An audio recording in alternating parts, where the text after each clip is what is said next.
Assalamualaikum warahmatullahi wabarakatuh.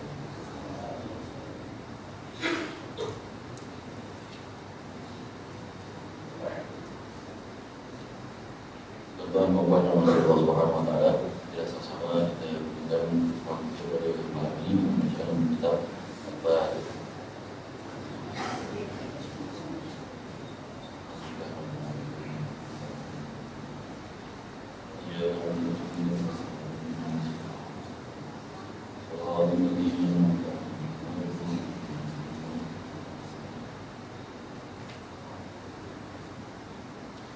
Innal hamdalillah nahmaduhu wa nasta'inuhu wa nasta'inu wa nastaghfiruh wa na'udzu billahi min shururi anfusina wa min sayyiati a'malina.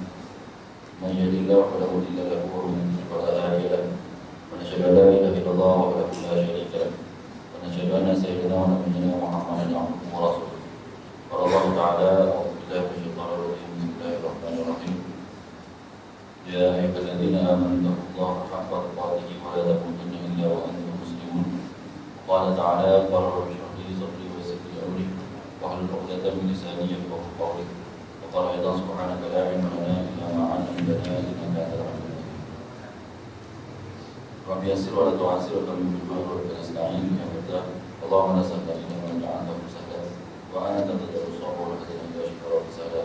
Allahumma innaka 'afuwwun karimun fa'fu 'anna wa an walidina wa mashayikhina wa jami'il muslimina wal muslimat wal mu'minina wal mu'minat al-ahya'i minhum Sallallahu ala sayyidina Muhammadin wa ala alihi wa sahbihi ajma'in walhamdulillah. Alhamdulillah ta'ala mohon Allah Subhanahu wa taala, syukur Allah Subhanahu wa taala dan rahimnya dapat sama-sama sekali lagi kita bertemu pada malam ini untuk bersama kita bersama ilmu, sama-sama kita menghayati peringatan-peringatan dari Allah Subhanahu wa taala kepada kita melalui firman-Nya yang terdapat di dalam Al-Quran Karim ini. Semoga dengan apa yang dapat kita kongsikan pada malam ini menjadi sebagai satu landasan yang terbaik untuk membawa kita ke pencapaian utama untuk hidup di dunia ini, itu untuk mencari redha Allah Subhanahu wa taala. Dan apabila manusia itu mencapai redha Allah Taala, maka mudahlah dia untuk menghadapi kehidupan di dunia ini, dan pasti kehidupan akhirat juga akan menjadi lebih mudah bagi kita.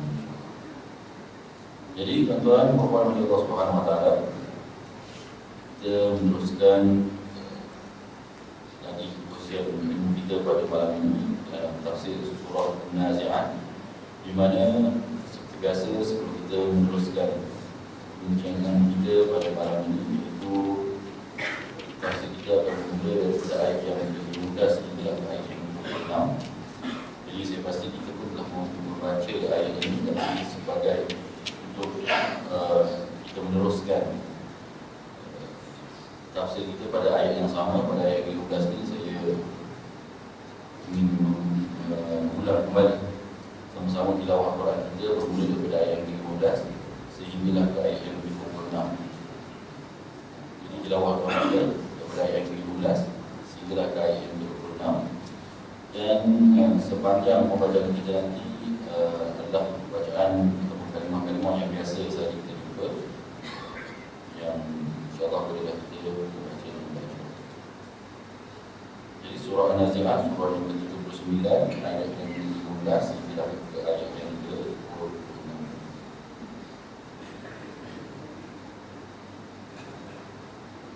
A'udzu billahi minasy syaithanir rajim.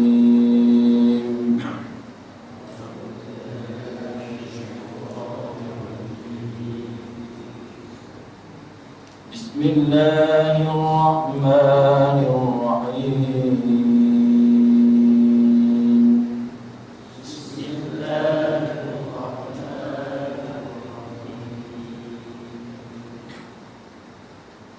Hal ataka hadithu Musa.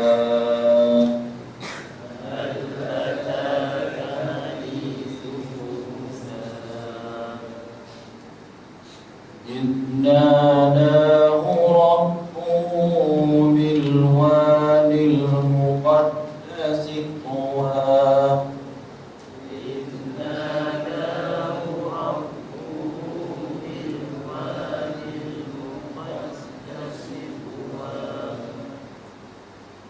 اذهب إلى فرعون إنه طغى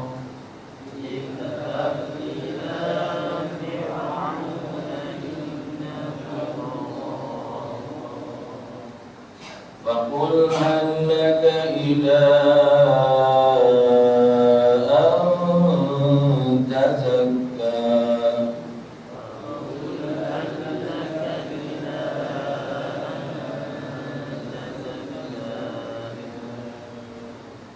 وأهديك إلى ربك فتخشى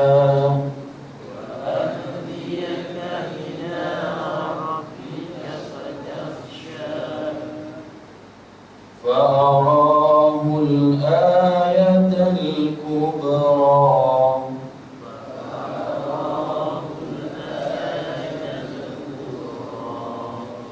فكذب وعصى ثم أدبر يسعى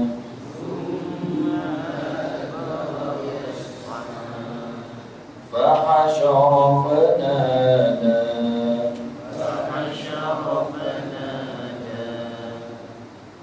فقال أنا ربكم الأعلى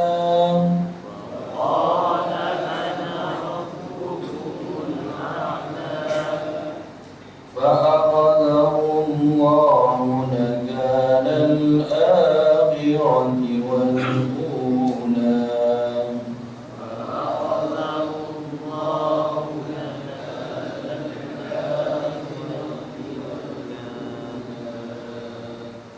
إن في ذلك لعبرة لمن يخشى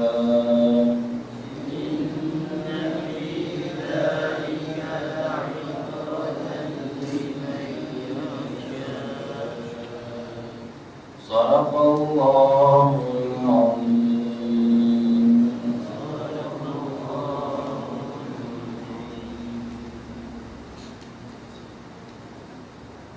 Nahmaduhu wa nusalli wa nusallimu ala rasulil karim amma ba'd. Jadi tuan-tuan dan puan yang dirahmati Allah Subhanahu wa taala, cara tafsir kita pada malam ini bermula daripada ayat yang ke-15, di mana jika kita imbas kembali apa yang telah sama-sama kita kongsikan pada pertemuan yang terdahulu. Antaranya kita telah pun melihat ataupun kita telah pun membaca dan juga memahami sedikit sebanyak. Terutamanya pada 5 ayat yang pertama daripada surah An-Nazi'at ini, di mana Allah Subhanahu wa taala menceritakan kepada kita sebahagian yang bertafsir menceritakan tentang ciri-ciri yang ada pada malaikat yang namanya Israel, malaikat yang mencabut nyawa. 5 ciri yang Allah Subhanahu wa taala sebut dengan lajunya, dengan tekapnya dia melaksanakan tugas dia, dan juga dia melakukan fal-mudabbirati amra, dia melakukan tugasnya, dia menguruskan urusannya seperti mana yang dikehendaki oleh Allah Subhanahu wa taala, dan tidak berlaku sedikit kesilapan daripada tugas-tugasnya.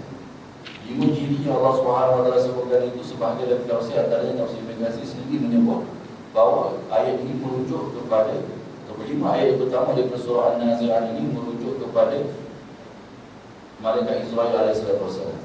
Walaupun ada sebahagian daripada tafsir juga menyebut tentang sumpahan Allah Subhanahu wa taala ini merujuk kepada malaikat secara umumnya. Mana ciri-ciri malaikat secara umumnya, mereka pantas dalam pergerakan mereka, tepat dalam melaksanakan tugas mereka, dan tidak berlaku kesilapan dalam urusan mereka melaksanakan perintah-perintah Allah Subhanahu wa taala yang telah diperintahkan oleh Allah taala kepada mereka. Dan juga kita telah kongsikan sedikit sebanyak. Selepas itu Allah Subhanahu wa taala menceritakan sedikit tentang sebahagian kecil daripada apakah yang akan berlaku pada hari kiamat. Maknanya apabila ditiup sangkakala yang pertama dan kemudian ditiup sangkakala yang kedua, apa yang akan jadi kepada sebahagian daripada manusia. Ada di kalangan manusia itu yang Allah Subhanahu wa taala menyebut idza kunna idhaman nahira qalu tilka idzan darratun khasira. Pada hari itu akan menjadi satu hari yang merugikan, satu hari yang pengembalian ataupun hari kembali yang sangat merugikan bagi mereka. Dan Allah Subhanahu wa taala bagi tahu fa inna ma hiya zajratun wahidah fa idahum bisahirah. Di mana kembali ke mereka itu Allah Subhanahu wa taala bagi tahu bukan satu benda yang sangat susah bagi Allah, tetapi satu benda yang sangat mudah. Dengan satu tiupan sekali sahaja, maka hiduplah manusia kembali seperti mana dikehendaki oleh Allah Subhanahu wa taala. Jadi itu sebahagian, dan kita telah uraikan sedikit sebanyak pada pertemuan kita yang lalu.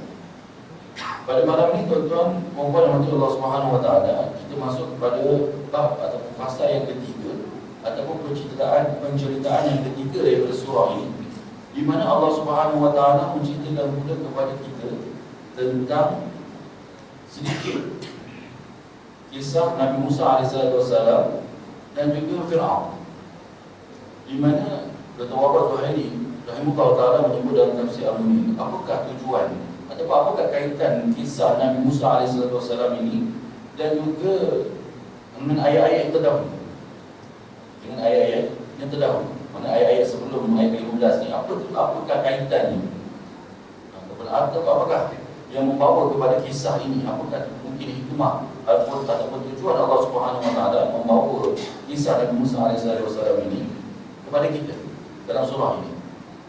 Maka beliau menyebut bahawa kalau kita lihat pada ayat yang terdahulu, Allah Subhanahu wa taala menceritakan ataupun ada menyebut tentang ada manusia ini yang ingkar pada tentang wujudnya hari kiamat. Wa yaquluna inna lamamduduna fil hafirah. Idza kunna idhaman nakhirah.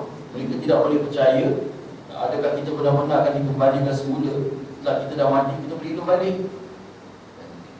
Ayat kalimahnya Allah Ta'ala beritahu, inilah kalimah ataupun inilah antara kata-kata yang orang Quraisy yang tidak beriman kepada Allah Ta'ala tanya kepada Nabi Muhammad, kamu cerita tentang ada kehidupan setelah mati, dah mati hidup balik, apa cerita ni? Buat kelakar ni. Dan macam mana kita dah hancur, dah hancur rumah, dah jadi tanah dah, tiba-tiba boleh cerita benda ni hidup balik, kita boleh hidup balik. Jadi kata-kata ini, kata Dr. Wahbah Zuhaili rahimahullah ta'ala, menyebabkan Nabi SAW menjadi sedih. Maka Allah Subhanahu wa taala menceritakan sedikit tentang Fir'aun dan Nabi Musa SAW ini dengan tujuan Allah Ta'ala seolah-olah Allah Ta'ala nak bagi tahu, wahai Muhammad, apa yang mereka katakan kepada kamu ini bukan satu benda yang baru, bukan satu benda yang benar-benar berlaku sebelum ini, tapi benda ini telah berlaku pada orang yang terdahulu sebelum kamu. Antaranya aku boleh bagi contoh kepada kamu, kata Allah Subhanahu wa taala, seolah-olah Allah Ta'ala nak bagi tahu cerita Nabi Musa AS dan juga Fir'aun ini benda yang sama berlaku. Ada satu golongan yang ingkar, dan wahai Muhammad SAW, ketahuilah apa yang dilalui oleh Nabi Musa AS ini nak berhadapan dengan Fir'aun, rintangannya, ranjaunya, halangannya juga besar macam mana yang kamu lalui. Jadi ini seolah-olah Allah Subhanahu wa taala, dikata lagi kita kata Allah Subhanahu wa taala seolah tasliyah, ataupun Allah Subhanahu wa taala nak mententeramkan hati Nabi. Wahai Muhammad, jangan risau, jangan sedih sangat. Benda ni orang dahulu dah rasa dah. Jadi kalau orang terdahulu dah rasa, apa jadi pada mereka? Adakah mereka ini aku letakkan mereka ini tak percaya? Adakah aku telah asingkan atau aku telah isytiharkan Musa AS ini sebagai satu manusia atau satu rasul yang tidak percaya mengislamkan Fir'aun? Adakah Musa ini digolongkan sebagai orang tak percaya? Tak. Dia telah digolongkan sebagai seorang daripada Nabi atau rasul yang begitu berjaya dalam melaksanakan tugas. Maka jangan risau, bila sampai benda ini kamu pun melalui benda yang sama, jangan risau. Lakukan tugas kamu macam mana Nabi Musa AS buat tugas dia. Kamu buat tugas kamu seperti mana yang aku perintah kepada kamu. Yang lain serah kepada hidayah biar aku yang uruskan. Kalau aku rasakan manusia ini layak untuk menerima hidayah daripada aku, kata Allah, maka layaklah dia untuk dapat. Kalau dia rasa, kalau aku merasakan dia tak layak, dia buat macam mana pun dia, jadilah dia macam Fir'aun, akhir sampai mati pun tidak layak untuk mendapat hidayah daripada Allah Subhanahu. Jadi seolah-olahnya itulah kaitan kenapa Allah SWT ceritakan Nabi Musa AS dalam surah An-Nazi'at ini dikaitkan dengan ayat terdahulu. Jadi Allah Subhanahu wa taala menyebut billahi minasyaitonir rajim. Bismillahirrahmanirrahim. Hal ataka hadithu Musa idh nadahu rabbuhu bil wadil muqaddas tuwa idhhab ila fir'auna innahu tagha. Allah Subhanahu wa taala menyebut, sudahkah sampai kepada wahai Muhammad kisah Musa? Hal ataka, adakah telah sampai kepada kamu hadis kisah Musa? Itu adakah telah sampai kepada kamu kisah Musa alaihissalam? Ya Allah Taala dan beritahu wahai Muhammad sallallahu alaihi wasallam, cuba ingat balik. Kamu pun pernah dengar tentang kisah Musa dari wahyu-wahyu sebelum ini, pun pernah dengar juga. Jadi Allah Taala, tujuan Allah Taala tanya itu untuk bila Nabi teringat, Nabi Musa alaihissalam pun pernah pergi ataupun melalui masalah yang sama saja sebenarnya. Jadi itu tujuan Allah SWT tanya. Supaya nak ingatkan kembali. Bukan Nabi SAW sengaja lupa semua tak ingat. Cuba bila maknanya nak refresh balik tu, nak segarkan balik benda yang telah pun ada sebenarnya dalam fikiran Nabi SAW. Jadi Allah Subhanahu wa taala menyebut antara kisahnya iaitu innada rabbuhu bil wadil muqaddas tuwa. Tatkala ataupun apabila Tuhannya memanggilnya, itu memanggil Nabi Musa alaihissalam bil wadil muqaddas, di lembah yang suci Tuwa, iaitu lembah Tuwa, satu lembah yang bernama. Jadi Allah Subhanahu wa taala panggil Nabi Musa alaihissalam di situ. Apa tujuannya? Iaitu untuk Allah SWT bagi satu perintah yang besar, yang amat sukar untuk dilaksanakan, tapi kerana ia adalah perintah Allah, maka Nabi Musa AS dilaksanakan. Iaitu idhhab ila fir'auna innahu tagha, pergilah kamu kepada Fir'aun, sesungguhnya dia telah melampaui batas. Saya sebut sikit dengan tuan-tuan pada pertemuan kita yang lalu, di mana kisah ini sebagai rujukan kita. Saya bawa tuan-tuan kembali untuk kita lihat pada surah Taha ayat yang ke-9 sehingga ayat ke-23, dan juga surah Taha ayat ke-40 hingga ayat ke-46.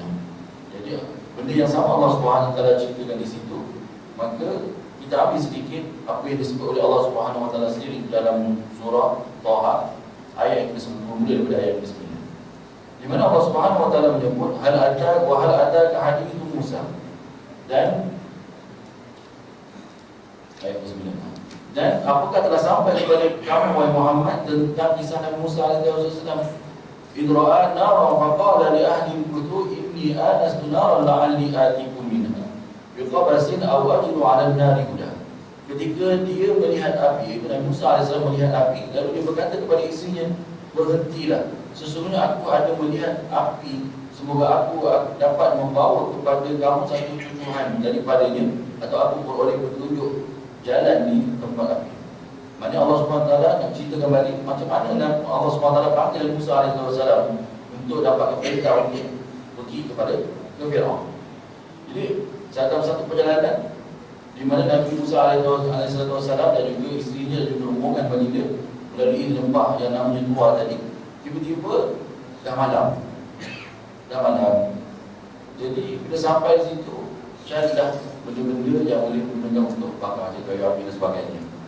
Jadi senang dalam usaha benda-benda itu senang dilaksanakan, senang dibuat. Tiba-tiba Nabi Musa AS nampak satu api di atas satu bukit berdekatan dengan di mana Nabi berada.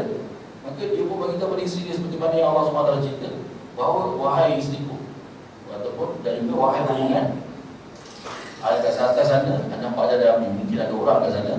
Jadi kalau pergi ke sana, mungkin kita dapatlah sedikit satu batang kayu ke, untuk jadikan dia sebagai cucu atau sebagai untuk nak hidupkan api yang kita punya lebih mudah. Jadi kadang-kadang Nabi Musa AS tak tahu lagi bahawa sebenarnya api itu sebagai satu tanda untuk Allah SWT panggil Nabi Musa AS untuk berdialog dengan Allah SWT. Jadi Nabi Musa AS pun bergerak naik ke atas sana. Maka sampai saja di sana, cerita je lain. Bukan ada orang kat situ, tapi sebenarnya api itu sebagai satu cara untuk Allah SWT panggil Nabi Musa AS. Jadi Allah SWT sebut terus pada ayat ke-11 dalam surah Taha tadi, falamma ataha nudiya ya Musa. Maka apabila Nabi Musa AS sampai ke tempat api itu, lalu dia diseru. Nudiya, Nabi Musa AS diseru. Tak tahu daripada mana, tiba-tiba dengan satu suara yang memanggil namanya, ya Musa, wahai Musa. Kalau ingat tadi kat kayu tadi, longgarkan kumpul api, tidak ada orang. Tak ada orang. Jadi tak ada orang, juga ada orang panggil nama dia. Kenal pula orang ni. Jadi Nabi Musa AS dalam keadaan bingung dan mencari tu, pusinglah. Dan kemudian suara itu meneruskan lagi. Ayat kedua Allah Subhanahu Wa Taala menyebut, Inni ana rabbuka faqla alai. Innaka bil wadi muqaddas tuwa. Sesungguhnya aku Tuhanmu, maka bukakanlah kasutmu kerana engkau sekarang berada di wadi tua yang suci. Wadi maksudnya lembah tua yang suci. Jadi Allah Taala beritahu, sekarang wahai Musa, kamu berada di satu tempat yang suci, maka kita buka kasut dan akan ada ceritanya yang kita nak bagi tahu kepada kamu. Allah Subhanahu Wa Taala meneruskan ayat ketiga dalam ayat ke-13, wa ana aqtartuka fastami' lima yuha. Sesungguhnya aku telah memilihmu wahai Musa sebagai ataupun menjadi rasul, fastami' lima yuha, maka dengarlah aku yang akan diwahyukan kepada kamu. Maknanya inilah kali pertama Nabi Musa AS, ataupun itulah ketika di mana Nabi Musa AS dilantik oleh Allah SWT menjadi Nabi. Jadi dapat saja ni kita ayat ni saya bawa dalam menjadi dalam surah Taha ni, dia sebagai tafsiran kepada apa yang Allah SWT sebut dalam surah Nazi'at tadi. Jadi dalam surah Nazi'at ni Allah Taala sebut apa yang berlaku dekat apa namanya wali tua tadi. Hanya Allah Taala sebut sampai wali tua, Allah Taala bagi kepada Nabi Musa untuk pergi jumpa dengan Firaun. Tapi sebelum tu dia ada lagi kisah-kisah yang boleh kita gabungkan dengan surah Nazi'at tadi. Jadi Allah Taala beritahu, wahai Musa, aku latih kamu jadi Nabi sekarang. Dan apa yang kamu kena buat? Pertamanya Allah Taala menyebut, Innani ana Allah la ilaha illa ana fa'budni wa aqimis salata li dzikri. Sesungguhnya akulah Allah dan Tuhan melainkan aku. La ilaha illa ana fa'budni, maka sembahlah aku, wa aqimis salata li dzikri, dan dirikanlah salat untuk mengingati. Jadi Allah SWT bagi tahu, pertama Allah Taala nanti Nabi Musa AS jadi Nabi, dan kemudian Allah Taala bagi tahu siapakah diri Allah SWT. Jadi Allah SWT sebut, Innani ana Allah, sesungguhnya akulah Allah. Jadi Allah SWT perkenalkan tuan-tuan dengan nama Allah SWT yang sebenar, yang tidak dikongsi dengan mana-mana Tuhan selain daripada Allah. Saya pernah sebut dengan tuan-tuan bila dulu pada kita mula dulu bicara tentang tafsir surah Al-Fatihah, di mana Allah SWT menyebut Bismillahirrahmanirrahim, Alhamdulillahirabbil alamin. Allah Taala memulakan dengan bismillah, Allah Taala sebut nama Allah kat situ, dan kemudian alhamdulillah Allah Taala sebut nama Allah kat situ. Ulama-ulama menyebut kenapa Allah Taala tak sebut nama lain, padahal dalam Asmaul Husna itu ada banyak lagi nama Allah. Ar-Rahman ada, Ar-Razzaq ada, dan seterusnya. Ada 99 nama kita pun tahu. Kenapa Allah tak ambil daripada salah satu nama tu Allah letak kat situ? Contohnya Bismillahirrahmanirrahim, Bismillahirrahman, tak ada, Allah sebut nama Allah kat situ.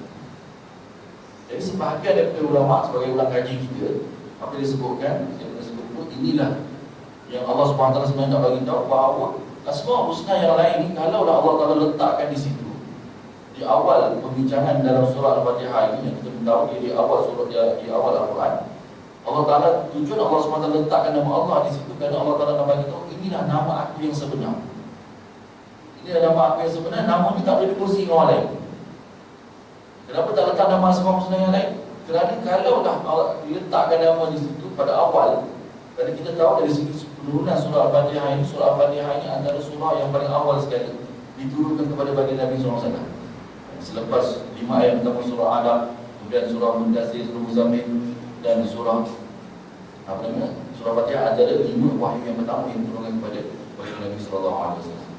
Jadi Allah SWT perkenalkan nama Allah sebenarnya, dan nama-nama lain tujuan Allah Taala tidak letakkan di situ. Kerana kalau Allah SWT letakkan di situ, boleh timbul persoalan-persoalan lain. Antaranya orang-orang bukan Islam, tuan-tuan, mereka pun percaya Tuhan mereka juga memiliki nama-nama tadi. Contohnya Sami'un Basir. Allah Taala itu sifat Allah Taala, satu sifat Allah Taala, Allah Taala Maha mendengar dan juga Allah Taala Maha melihat. Jadi kalau Allah SWT letakkan di awal dan pengenalan Allah SWT Allah Taala letak kat situ, maka orang-orang yang bukan Islam dia pun cakap Tuhan kami juga mendengar juga, Tuhan kami pun Maha melihat juga. Jadi Semua agama lain yang memiliki Tuhan, yang percaya kepada Tuhan, sifat Asmaul Husna itu juga mereka boleh klaim, mereka boleh tutup bahawa Tuhan mereka juga memiliki sifat yang sama.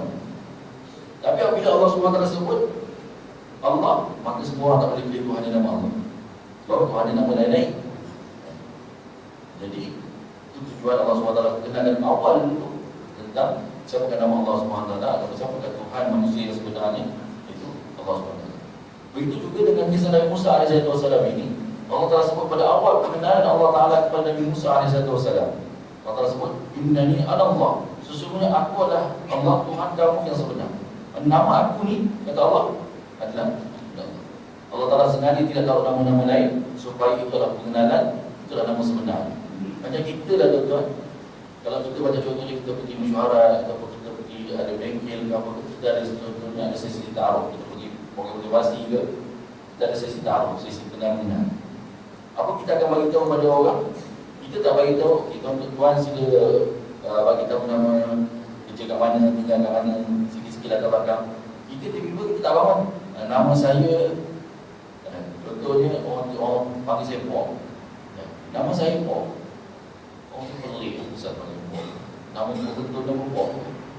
Orang tak nak tahu nama timbangan, orang tak tahu nama betul kita. Jadi begitu juga dengan Allah Ta'ala.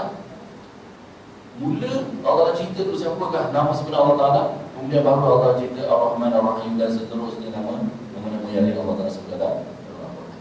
Jadi begitu juga dengan kisah Nabi Musa AS, Allah Ta'ala beritahu, wahai Musa, nama Tuhan kamu ni ini saja yang tidak akan dikoreksi oleh mana-mana Tuhan selain daripada aku, Allah SWT.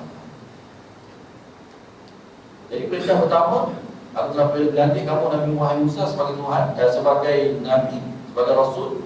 Yang kedua, Allah Ta'ala beritahu, fa'bud ni, bila aku dah kenalkan kepada kamu siapakah aku, Tuhan kamu, maka kamu kena beribadah kepada sembahlah.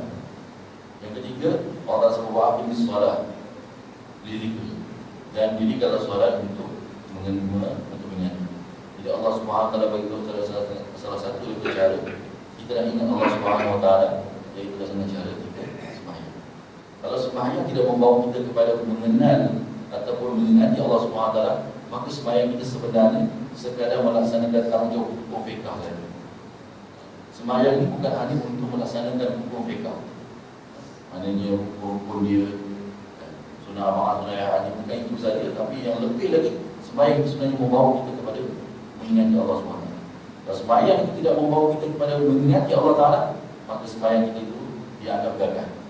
Walaupun dari segi hukumnya lepas, tapi hakikat sembahyang, tujuan Allah SWT perintah kita sembahyang itu tidak tercapai. Kemudian Allah SWT menyebut lagi pada ayat yang ke-15, ini dialog antara Allah Ta'ala dan juga Nabi Musa AS. Pada ketika Nabi Musa AS dilantik menjadi Nabi itu, Allah Ta'ala ceritakan kepada kita pada apa yang dialog-dialog yang berlaku. Ayat ke-15 Allah Ta'ala menyebut, Inna sa'ata atiyatun akadu fiha, itu jazat kullu nafsin bima tas'a. Sesungguhnya hari kiamat itu tetap akan datang, dan aku sengaja menyembunyikan masa berlakunya itu supaya setiap diri dibalas mengikut apa yang dia usahakan. Maknanya kisah hari kiamat ini bukan kisah masa Nabi SAW saja. Bukan ketika Nabi SAW dilantik Nabi baru cerita hari kiamatnya. Kisah Nabi berlakunya hari kiamatnya Allah Ta'ala cerita lama dah sebelum Nabi SAW itu. Maknanya Nabi Musa AS pun dah tahu, dan pastinya Nabi-Nabi yang sebelum Nabi Musa AS pun dah tahu tentang kedatangan hari kiamat.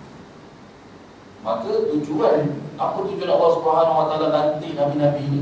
Pertama, untuk membawa manusia ini beribadah, menyembah hanya kepada Allah SWT. Dan kemudian apa tujuan Allah SWT lantik Nabi-Nabi ini kepada kita?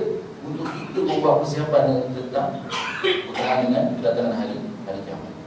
Jadi Allah Ta'ala sebut tadi, sesungguhnya hari kiamat itu satu benda yang pasti datang. Akan fiha, dan kata Allah, sengaja Allah Ta'ala sembunyikan benda itu. Bila Allah SWT sembunyikan benda itu, tujuannya apa? Supaya manusia itu dibalas dengan apa yang dia buat. Kalau lah benda itu manusia dah tahu, bila dia berlaku, maka dia akan lain, cara ibadatnya lain, urusannya akan jadi lain. Jadi bila tak tahu tu, manusia akan ada waktu-waktu yang dia lupa. Ada waktu dia ingat tentang hari kiamat, ada waktu dia sebab apa? Benda tu tak ada tarikh. tak ada masa. Jadi boleh jadi itu. Jadi manusia Allah Ta'ala sebut tujuan Allah SWT hantar Nabi Muhammad SAW ini untuk bagi tahu kepada manusia tentang kedatangan hari kiamat. Dan Allah SWT memang tidak bagi tahu kepada sesiapa pun. Kalau Nabi SAW pun tak tahu, maka pastinya Nabi-Nabi terdahulu pun tak tahu. Dan ini dibuktikan sendiri bila Allah Ta'ala bagi tahu kepada Nabi Musa SAW, aku sengaja sembunyikan kamu pun tak tahu Musa. Itu saya berasa betul-betul. Kalau tiba-tiba ada di kalangan manusia, orang zaman sekarang dikata dia rasa dia tahu bila terjadi hari kiamat, maka ada masalah. Sebab apa? Nabi-Nabi pun tak tahu. Saya boleh sebut contoh pada ayat 5, ayat terakhir dalam surah Luqman, Allah Ta'ala beritahu 5 benda yang manusia tidak akan tahu sampai bila-bila. Salah satunya hari kiamat. Jadi bila Allah Ta'ala beritahu tidak akan ada yang tahu, maka tidak guna manusia percaya kalau apa saja orang cerita tentang hari kiamat berkenaan dengan tarikh. Kalau orang tu bercerita tentang tanda-tanda hari kiamat, kita boleh ikut. Kalau berdasarkan daripada hadis, maka kita kena percaya. Tapi apabila manusia mula bercerita tentang tarikh, tentang waktu, tentang masa dan sebagainya, maka benda-benda itu kita ada lebih baik untuk kita hindari. Kerana apa? Ia berlawanan dengan apa yang Allah SWT bagi tahu. Kalau Nabi Musa AS pun tak tahu, Nabi SAW pun tak tahu, maka pastinya orang lain pun tak tahu. Orang biasa lain tidak tahu. Jadi bahaya kadang-kadang bukan betul-betul bila kita percaya benda-benda semua. Kita khawatir. Kita percaya benda-benda itu, maka dia berlawanan dengan akidah kita. Akidah kita, di mana kita percaya kita bahawa tidak akan ada siapa pun yang tahu tentang hari kiamat, melainkan tanda-tanda yang Allah Ta'ala bagi tahu, melainkan tanda-tanda yang Nabi SAW bagi tahu. Selain itu kita tidak akan beritahu. Jadi kalau kita percaya, contoh saya pernah cerita kepada tuan, kita pernah dengar tentang kisah berlaku dalam TV dulu, kat bumi dulu, cerita tentang 2012. Tajuk cerita tu tuan-tuan. Berapa ramai orang sekali percaya tentang tuan-tuan. Akidah besar kan? Akidah besar. Kita percaya kita percaya sendiri. Orang mungkin percaya, biarlah tak ada lah. Yang kita orang Islam percaya. Bagi kita pula perempuan persiapan juga. Akidah kita ada masalah. Tidak ada masalah. Kita banyak taubat kepada Allah SWT. Sebab apa? Bila Nabi tak tahu, maka tidak akan ada siapa pun yang beritahu. Jadi sebab apa pun, saya pernah cerita pada tuan kan, ada yang ada di kalangan besar juga, dia susah hati pasal benda tu, dia duduk buat kira-kira. Buat kira-kira tu buat apa? Menguasai. Kita ada orang mungkin berdasarkan hadis dan sebagainya. Benda Nabi, sahabat-sahabat pun tak buat. Sahabat-sahabat yang memahami hadis Nabi pun tak buat. Kita yang jadi pandai, yang lebih faham hadis ke sahabat-sahabat Nabi, lebih faham dengan Imam Bukhari dan Rahimahullah Ta'ala. Imam Bukhari yang begitu memahami hadis pun tak ada buat kira-kira. Tiba-tiba kita besar-besar yang zaman ni, kan, yang tinggi lebih daripada saya sikit je, kan, tiba-tiba pandai buat benda tu. Jadi bila ulama-ulama terdahulu tak buat, yang lebih memahami hadis, apatah lagi sahabat-sahabat Nabi pun tak memikirkan tentang benda tu, tentang hari tu, kenapa kita nak risaukan tentang. Jadi cerita tentang kedatangan hari kiamat ni, kesimpulannya bukan Nabi SAW saja, bukan zaman Nabi SAW saja yang tahu, tapi zaman Nabi Musa AS Allah dah bagi tahu dah. Dan pastinya sebelum itu juga Nabi-Nabi telah pun dimaklumkan tentang kedatangan hari. Tujuannya kenapa adanya hari kiamat? Itu jazaa'ul nafsi bima kasabah, untuk dibalas setiap apa yang mereka atau yang dia lakukan. Fala yasuddannaka anha man la yu'minu biha wattaba'a hawa fatawda. Kita masih lagi pada surah Taha ni. Ayat ke-16 Allah Ta'ala sebut, maka jangan engkau dihalangi daripada mempercayainya, ini hari kiamat itu, oleh orang yang tidak beriman kepadanya, dan dia menurut hawa nafsunya, kerana dengan itu engkau akan binasa. Jadi Allah Ta'ala beritahu senang dia. Kalau ada orang-orang yang menentang hari kiamat ataupun yang berlawanan dengan apa yang Allah Ta'ala sebut, maka jangan ikut. Kita ambil cerita tadi kan, ada orang yang cerita tentang tarikh, ada orang cerita tentang tahun dan sebagainya. Kita jangan ikut benda ini semua.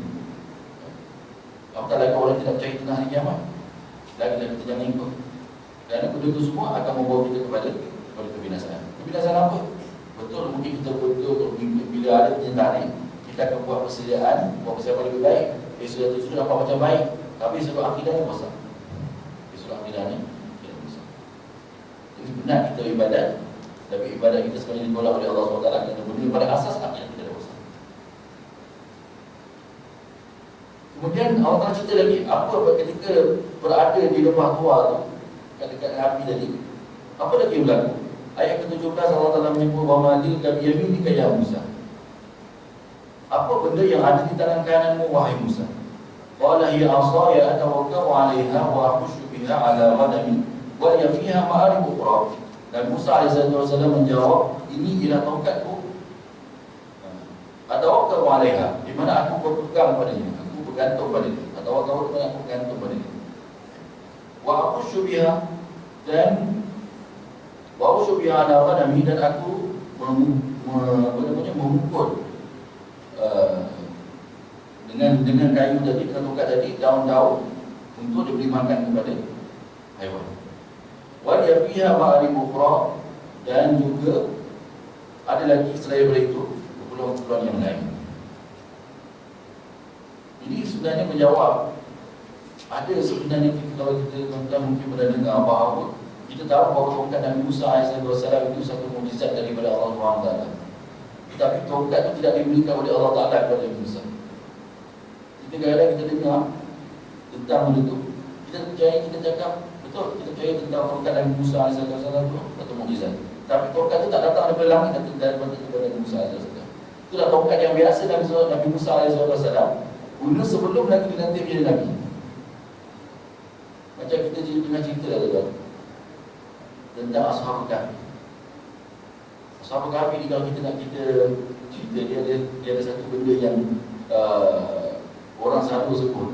Kadang-kadang kalau cerita anak kita pun ada gambar dan sebagainya, digambarkan dengan apabila Ashabul Kahfi itu kira 9 tahun bangun balik, kumpul panjang, rambut panjang, janggut panjang, 9 tahun panjang.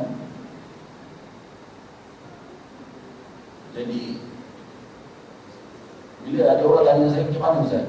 Betul ke saya kumpul panjang, janggut panjang, rambut panjang, 3 tahun hidup? Dalam Quran sini Allah SWT sebut, dan saya bagi tahu kalau boleh orang jangan percaya benda ni semua. Pertama dia berlawanan dengan Al-Quran. Dan kalau lah kumpul panjang semua bukan satu benda yang pelik. Tak nampak pun hebatnya Allah SWT. Yang hebat yang nampaknya Allah SWT dan kisah Ashabul Kahfi ini, di mana bila mereka tidur, dalam Quran sini Allah Ta'ala cerita, tidur mereka, bila mereka bangun, mereka tertanya sesama mereka, kita ni dah tidur berapa lama satu hari setengah. Kalaulah kuku dah panjang, tak cerita benda tu semua. Kuku dah panjang, tak cerita apa? Tidur ni berapa ratus tahun dah tidur. Tak. Dalam Quran Allah Ta'ala cerita, kita hanya tidur satu hari setengah. Dan Quran Allah sebut, maknanya dia sendiri tak tahu. Maknanya Allah hebatnya Allah Subhanahu Wa Taala. Allah Ta'ala tutup habis sel-sel yang boleh menyebabkan kuku jadi panjang, rambut jadi panjang. Jadi hebat Allah Ta'ala kat situ tu, atau hebat Allah Ta'ala bila bangun dia kuku jadi panjang? Jadi hebat yang Allah SWT kat situ. Maknanya Allah Ta'ala tidurkan mereka itu dalam keadaan sebenarnya bukan sahaja tidur, tapi mematikan semua sel-sel yang menyebabkan mereka benda itu boleh jadi panjang dan sebagainya. Jadi nampak hebat Allah SWT di situ sebenarnya daripada yang tadi. Sama lah dengan kisah Nabi Musa AS tadi, iaitu kalau lah tongkat itu datang daripada Allah SWT, tak nampak mukjizat Nabi Musa AS. Ya Allah SWT dalam itu tongkat tadi Nabi Musa pakai sebelum dilantik menjadi Nabi lagi. Dengan tongkat yang sama, dan bila Allah tanya tu, wahai Musa, apa yang ada kat tangan kamu? Ni, wahai Allah, dia tongkat ni yang pakai untuk jalan, kalau haiwan, betul-betul pokok dahan ni, apa namanya, daun jatuh. Itu mana-mana yang guna. Jadi tongkat yang sama sebelum Nabi Musa AS dilantik menjadi Nabi, tongkat yang sama Allah letakkan kelebihan pada tongkat itu hingga jadinya satu mukjizat Nabi Musa AS. Kalau datang dari langit, tak ada benda tak hebat pun sebenarnya. Tak nampak kehebatan Allah SWT. Sebab kita juga Allah datang dari syurga, kita tahu. Tapi tongkat-tongkat biasa, hebatnya nampak kehebatan Allah SWT. Maka tongkat yang biasa Nabi Musa AS punya tadi, kali pertama Nabi Musa AS berdialog dengan Allah Ta'ala, Allah Ta'ala ajar betulkan iman Nabi Musa. Kamu cerita tadi, kamu bergantung pada dia, seolah kamu bergantung dengan dia. Aku berjalan dengan dia, gunakan dia untuk hal yang nampak. Boleh sangat-sangat berharap pada dia. Allah Ta'ala nak betulkan iman Nabi Musa AS dalam masa yang sama. Allah Ta'ala beritahu, qala alqiha ya Musa. Ayat ke-19 kata Allah, lemparkan, campak tongkat ni. Campak. Maka fa'alqaha fa'idha hiya hayyatun tas'a. Lalu bila Nabi Musa AS lempar saja, maka tiba-tiba dia hayyatun tas'a. Maka jadilah dia seekor ular yang tas'a, yang bergerak. Tongkat yang sama. Jadi bila nampak saja, terkejut Nabi Musa AS, alamak, apa boleh jadi? Allah Ta'ala katakan dalam iman Nabi Musa. Dan Allah Ta'ala beritahu lagi, betulkan lagi iman dia, iaitu qala khudha wa la taqaf. Wahai Musa, kau takut kan? Tapi pegang. Kau takut lari kan? Tak orang suruh pegang. Supaya apa? Nak takut Allah, nak takut Allah. Jadi Allah Ta'ala sebut qala khudha wa la taqaf. Wahai Musa, pegang tongkat tadi atau pegang ular tu, dan jangan takut. Tak jadi apa? Sanu'iduha siratal ula, kata Allah Ta'ala, maka kami akan kembalikannya kepada keadaan yang asal. Bila Nabi Musa SAW pegang dia, ular dia jadi tongkat. Allah Ta'ala bentukkan iman. Sebab apa? Kenapa Allah Ta'ala ajar iman terus pada Nabi Musa SAW? Supaya kalau ular Nabi Musa tak takut, maka nak berhadapan dengan orang yang kecil, nama Fir'aun yang kecil, banyak masalah. Jadi iman dah betul tengok ular yang betul besar, Allah Ta'ala ajar lagi yang takut, pegang dia, maka dia ada persediaan. Selain daripada Allah Ta'ala mengukuhkan iman Nabi Musa SAW, Allah Ta'ala juga nak memberikan tentang satu semangat, kekuatan kepada Nabi Musa untuk jumpa dengan satu manusia, satu makhluk yang namanya Fir'aun. Dia lebih kecil sebenarnya dari ular. Itu yang Allah Ta'ala sebut, kemudiannya suruh pergi kepada Fir'aun. Allah Ta'ala bagi lagi, wa qum yadaka ila janahika takhruj bayda'a min ghayri su'in, ayat ukhra. Ayat ke-22 Allah sebut, dan kepitlah tanganmu di ketiak kamu, letakkan tangan kamu sini, nescaya ia akan keluar putih bersinar-sinar dengan tidak ada cacat, sebagai satu mukjizat yang lain. Bila Allah Ta'ala sebut bagi mukjizat, Allah beritahu kamu sekarang ni, kalau kamu rasa betul kamu jadi nabi ke tidak, tunjukkan kamu ini tanda-tanda yang kamu jadi seorang. Satu tongkat tadi, saya nak ajar iman ke situ, saya nak ajar semangat ke situ, ajar lagi satu. Dan Musa SAW Allah Rasul kepitkan tangan dia di bawah ketiak dia, dia buka dia, tarik keluar, tangan jadi putih. Allah sebut juga bukan ada cacat. Ini bukan sebab sopak juga ada yang kulit. Satu mukjizat. Ayat yang lain, ayat itu satu mukjizat yang linuriaka min ayatina kubra. Kami hendak memperlihatkan kepada kamu sebahagian daripada tanda-tanda kekuasaan kami yang benar, yang besar. Jadi supaya bila Nabi Musa SAW dapat lihat mukjizat-mukjizat ini, maka makin teguhlah dia, semangatlah dia untuk bertemu dengan Fir'aun yang Allah SWT akan perintahkan dia. Idhab ila Fir'aun innahu tagha.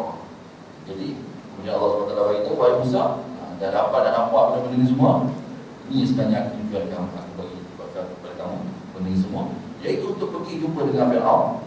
Innahu tagha, sesungguhnya Fir'aun ini telah pun melampaui batas. Telah. Jadi ini kisah yang Allah SWT ceritakan surah Nazi'at tadi. Allah Ta'ala huraikan kepada kita, ataupun dalam usul tafsir dipanggil tafsir Quran bil Quran. Tafsir satu ayat Quran ditafsirkan dengan satu ayat Quran, ditafsir dengan satu ayat Quran yang lain. Jadi dalam surah Nazi'at ini tak cerita, sikit dia cerita. Ini sebenarnya Allah Ta'ala cerita dalam satu tempat yang lain dan bagi tahu kepada kita apa yang sebenarnya sebahagian yang berlaku pada malam tersebut, sehingga menyebabkan Allah SWT perintah kepada Musa AS untuk pergi bertemu dengan Fir'aun.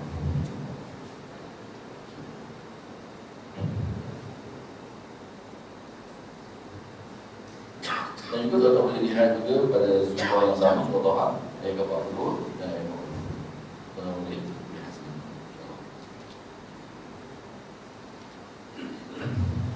Seterusnya Allah Subhanahu Wa Taala menyebut pada ayat, kita balik pada surah An-Nazi'at kita, pada ayat yang ke-18 Allah Subhanahu Wa Taala menyebut ayat ke-18, idhab faqul hal laka ila an tazakka. Dan katakanlah kepada Fir'aun, hal laka ila an tazakka, apakah tidak ingin kamu untuk membersihkan diri kamu daripada kesesatan? Jadi Musa SAW datang kepada Fir'aun, wahai Fir'aun, tak inginkah kamu ni jadi orang baik? Tak inginkah kamu jadi seorang manusia yang taat kepada Allah?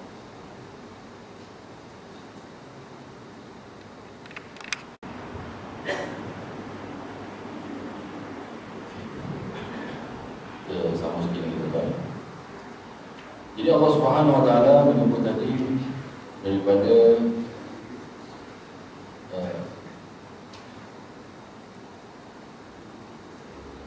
ayat yang ke-20 atau kita lihat setelah Allah Subhanahu Wa Taala memberitahu kepada Musa alaihissalam untuk pergi bertemu dengan Fir'aun, maka Allah Subhanahu Wa Taala ceritakan sedikit tentang apakah dialog yang berlaku antara Nabi Musa alaihissalam dan juga Fir'aun. Di mana kalau Allah kita lihat apa yang Allah Taala sebut pada ayat ke-18 tadi, faqul hal laka ila an tazakka. Allah Taala bagi sebut apa yang Nabi Musa alaihissalam bagi tahu kepada Fir'aun. Wahai Fir'aun, tak nak kamu jadi orang baik. Tidakkah kamu nak jadi bebaskan diri kamu daripada kesesatan? Dan juga wa ahyaka ila rabbika fatakhsha. Ayat ke-19 kata Nabi Musa alaihissalam, dan juga aku akan pimpin kamu ke jalan Tuhanmu agar kamu takut kepadanya. Jadi itu tujuan Nabi Musa alaihissalam datang kepada Fir'aun, untuk membawa Fir'aun kepada jalan kebenaran, dan juga untuk membawa Fir'aun ini ke tempat yang didahului oleh Allah Subhanahu Wa Taala dan pecahkan ego Fir'aun ini, supaya hanya takut kepada Allah Subhanahu Wa Taala dan bukan buat orang semua takut dengan dia. Sebab dia raja, jadi nak orang semua takut dengan dia. Jadi Nabi Musa alaihissalam datang tujuan tu, untuk bawa Fir'aun kepada Allah Subhanahu Wa Taala. Tetapi apa jadi? Wa adaka ila rabbika fatakhsha fa arahul ayatul kubra. Ayat ke-20 Allah Subhanahu Wa Taala menyebut, lalu Nabi Musa alaihissalam memperlihatkan kepada itu mukjizat yang besar. Tuan-tuan, puan-puan menurut Allah Subhanahu Wa Taala, jika tuan-tuan berkesempatan, sebenarnya ini dah lompat banyak dah. Daripada ayat ke-19 dan juga 20 ni, sebenarnya dari kisah, sebenarnya antara ayat ke-19 dan 20 tu sebenarnya kisah yang lain. Jadi kalau tuan-tuan berkesempatan, tuan-tuan lihat sebenarnya kisah panjang lebar pertemuan antara Fir'aun dan juga Nabi Musa alaihissalam ini diceritakan sendiri oleh Allah Subhanahu Wa Taala dalam surah Asy-Syu'ara, bermula daripada ayat yang ke-10 sehingga ayat ke-67. Bermula ayat ke-10 sehingga ayat ke-67. Di mana di situ Allah, bila Nabi Musa alaihissalam datang kepada Nabi Musa alaihissalam, datang dengan Fir'aun, ajak Fir'aun, Fir'aun nak pastikan diri kamu, nak ajak kamu kepada kebenaran. Maka Fir'aun kat situ dalam Syu'ara Allah cerita, ayat Nabi Fir'aun sebut, ayat kamu pula nak ajak aku. Kamu tu kecil-kecil aku yang jaga, kan kau nak ajak aku pula. Jadi ada semua cerita tu. Sampai akhirnya Allah Ta'ala sebut sampai mati Fir'aun. Semua orang nak akhirin, sehingga Allah Ta'ala tenggelamkan yang lain tu. Semua Allah Ta'ala cerita sepanjang. Jadi kalau kita nak cerita malam ni tuan-tuan, di satu kuliah yang lain, tak sempat kita nak cerita. Jadi tuan-tuan berkesempatan boleh lihat sebenarnya apa yang sebenarnya berlaku antara dialog Nabi Musa alaihissalam dan Fir'aun dalam surah Asy-Syu'ara ayat ke-10 sehinggalah ke ayat yang ke-67. Panjang ayat itu, lebih hampir 50 ayat ke situ. Allah cerita tentang kisah ni sampai Fir'aun mati tenggelam. Jadi sebahagian kecilnya Allah SWT ceritakan dalam surah kita ni, surah An-Nisa. Ayat ke-21 Allah Subhanahu Wa Taala menyebut, fakadzdzaba wa 'asa, maka atau berlalu Fir'aun itu mendustakan dan juga menduhakan. Mendustakan iaitu dia tidak menerima apakah yang ataupun ajarkan Nabi Musa alaihissalam tadi, dan juga pimpinan ataupun apa yang Nabi Musa alaihissalam cuba nak pimpin dia, hidayah yang Nabi Musa alaihissalam cuba nak bawa dia, nak bagi kepada dia melalui apa, nak bawa kepada iman itu, berislam dan juga iman itu ditolak oleh Fir'aun. Dan juga wa'asa, dan juga dia derhaka. Maka Allah SWT terus istiadatkan dia derhaka kepada Allah SWT. Dengan nikmat yang Allah Ta'ala bagi kepada dia, maka nikmat itu tidak membawa dia kepada kebaikan, tidak membawa dia kepada kesedaran dalam diri dia, tapi membawa kepada kehancuran dirinya. Dan Allah Ta'ala terus istiadatkan dia sebagai seorang yang derhaka. Tsumma adbara yas'a. Ayat 21, kemudian dia berlari seraya berusaha untuk menentang Musa. Fir'aun bukan hanya menolak ayat-ayat Allah, bukan hanya menolak ajakan Nabi Musa alaihissalam, tapi sebaliknya lebih teruk daripada itu, dia menentang sendiri Nabi Musa alaihissalam. Itu yang diceritakan dia kejar Nabi Musa alaihissalam sampai ke laut dan sebagainya. Tuan-tuan boleh lihat dalam surah Asy-Syu'ara yang disebut tadi ayat 10 hingga ayat Fahasyara fanada. Kemudian dia mengumpulkan pembesar-pembesarnya lalu dia berseru dan memanggil kaumnya. Faqala ana rabbukumul a'la. Maka Fir'aun pun berkata, akulah Tuhanmu yang paling tinggi, tapi yang maha tinggi. Jadi dia mengisytiharkan dirinya Tuhan, membawa kepada itulah yang membawa kepada Tuhan. Fa'adhahu Allah nakala al-akhirati wal ula. Maka Allah Subhanahu wa taala mengazabnya dengan azab di akhirat dan azab di dunia. Nakala al-akhirah wal ula. Azab akhirat dan juga azab ula. Ula itu sebenarnya diterjemahkan maksud pertama, awal atau ula pertama. Jadi ula ni maksudnya apa? Itu azab di dunia. Apakah azab di dunia Allah Taala bagi kepada dia? Iaitu Allah Taala matikan dia dalam keadaan yang hina, mati di tenggelam. Dan Allah Taala tunjuk kepada itu, kamu kata kamu Tuhan, nak tengok kamu boleh tahan ke tidak air laut yang tenggelam kamu. Kalau itu pun tak boleh buat, bukan Tuhan kamu. Jadi sebabkan Tuhan, maka ajar macam mana Tuhan lah. Ajar macam Tuhan. Benda yang manusia biasa tak boleh buat, Tuhan je boleh buat. Jadi akhirnya binasa berlaku. Inna fi dzalika la'ibratan liman yakhsha. Sesungguhnya pada yang demikian itu terdapat pelajaran ataupun iktibar, pengajaran bagi orang-orang yang takut kepada Tuhan. Jadi kisah Allah Subhanahu wa taala ceritakan kepada kita ini, tuan-tuan, bukan yang dirahmati Allah Subhanahu wa taala, bukan sebagai kisah cerita, tetapi matlamat Allah Subhanahu wa taala ceritakan dunia ini kepada kita ialah untuk mendatangkan rasa turun kepada kita. Kalaulah manusia yang hebat nama Fir'aun tadi pun Allah Subhanahu wa taala boleh binasakan dia. Itu manusia yang katakanlah gaji kan, bila nama gaji itu hebat. Kalau gaji pun Allah Taala boleh binasakan, maka sama lagi macam manusia biasa macam itu boleh dibinasakan oleh Allah SWT sekiranya kita tidak beriman kepada Allah Taala. Jadi tuan-tuan, mohon kepada Allah SWT, InsyaAllah pada pertemuan kita akan datang, kita akan masuk kepada bab yang lain.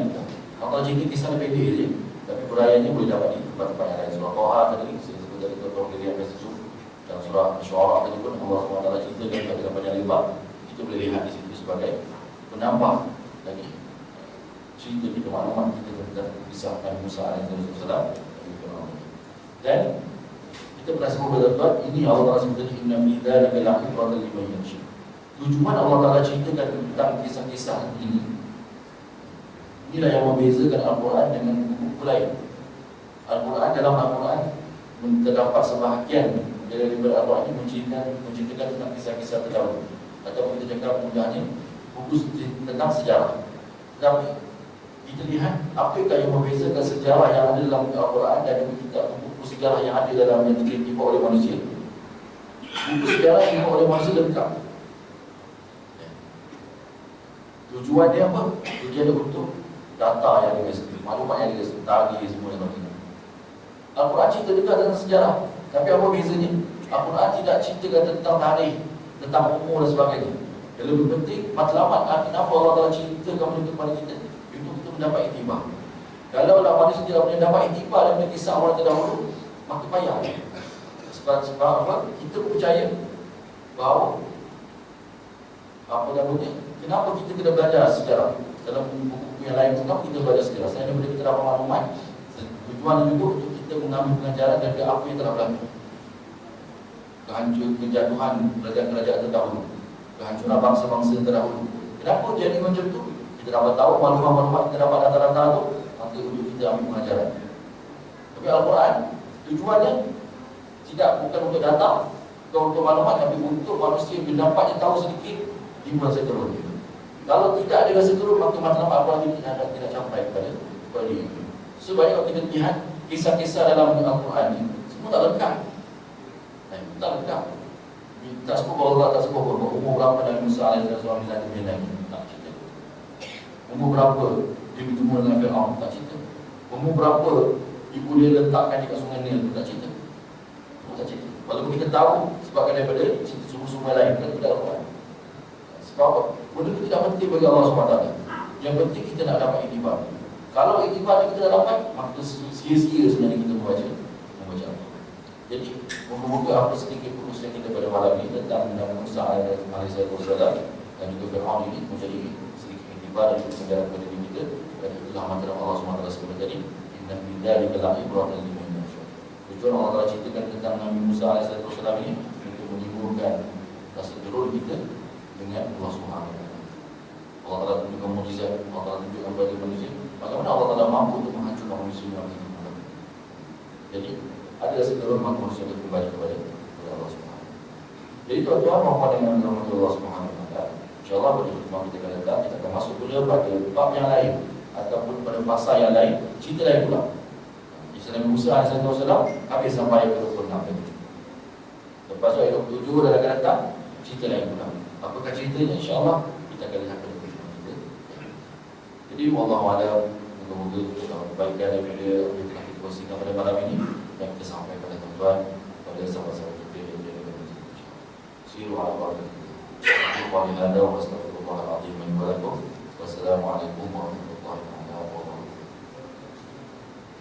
Kita majlis kita lebih kuat majlis Subhanallah.